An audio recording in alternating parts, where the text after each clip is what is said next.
जय मसीह की। हमारा परमेश्वर ने हमें एक और नया दिन दिया।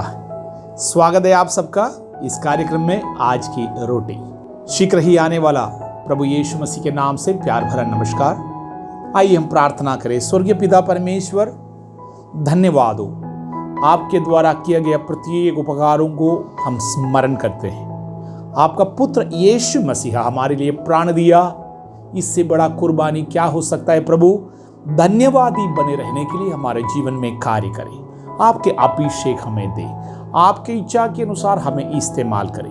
प्रभु हमारे देश के प्रति, हमारे प्रिय लोगों के प्रति हम मध्यस्थता की प्रार्थना करते हैं। प्रत्येक के जरूरतों के अनुसार, हृदय की अवस्था के अनुसार आप काम करें। परमेश्वर हमारे अधिकारी गणों को बुद्धि, समझ, ज्ञान प्रदान करें। जो भी प्रिय लोग परमेश्वर ये महामारी के हाल विरुद्ध में लड़ रहा है, उन्हें विशेष ताकत और बल प्रदान करें।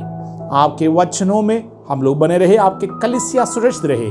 जिन्हें चंगाई की जरूरत है चंगा करे, दुष्ट आत्मा से ग्रसितों को स्वतंत्र करे। जितने भी प्रिय लोग प्रार्थना मांगे हैं, हम फिर से उन प्रियों के लिए प्रार्थना करते हैं।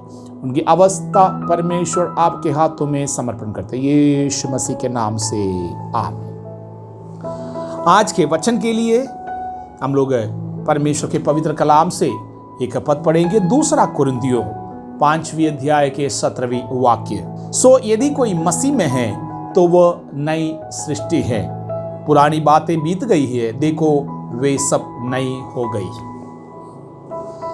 परमेश्वर के लोगों को प्रतिदिन के आत्मीय जीवन में अनेकों चीजें हैं, ध्यान रखना है, ध्यानपूर्वक तरीके से देखना है और कुछ चीजों से हमें दूर रहना, क्योंकि हम नए बन गया।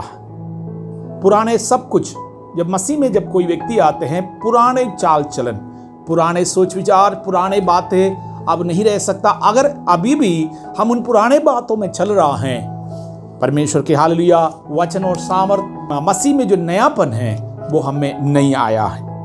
आज मैं ऐसे 7 विषयों को आपके सामने रखना चाहता हूं। हमें ध्यानपूर्वक तरीके से देखना है और इन सब बातों से दूर रहना। नंबर 1, पाप से हमें दूर रहना।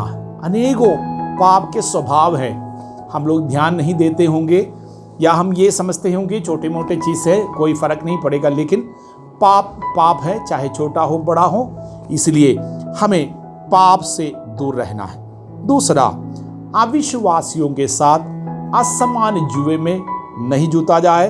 परमेश्वर की इच्छा है, क्योंकि अंधकार और उजियाले के मेल कभी नहीं हो सकता है। परमेश्वर के लोगों को अंधकार के काम करने वाले लोगों की मंडली में नहीं बैठना है।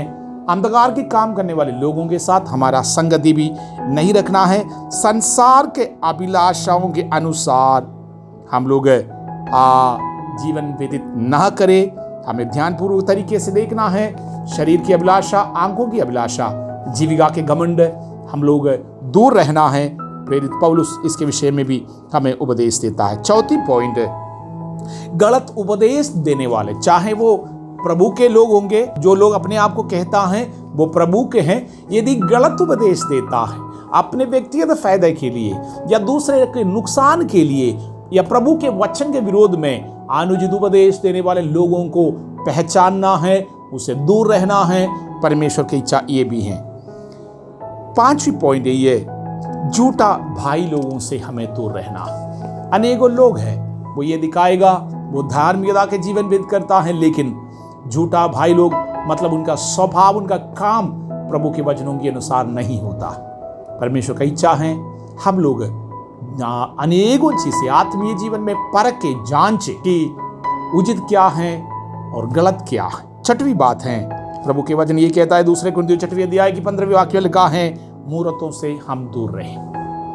हमारे स्वभाव में जब मूर्ति की बात कहता है, इस रीति से हम समझे हमारे व्यक्तिगत जीवन में अनेकों मूर्तियां, प्रभु को जहां कहीं प्रथम स्थान नहीं मिलता है हमारे जीवन में, वहां पर मूर्तियां है। चाहे धन, अगर आप परमेश्वर से बढ़कर धन से प्यार करता है, धन आपके लिए मूर्ति है। अगर परमेश्वर से बढ़कर आप किसी के साथ कोई संबंध या किसी के भी साथ प्रभु से बढ़कर आपका कोई संबंध रहता है, वो भी मूर्ति है।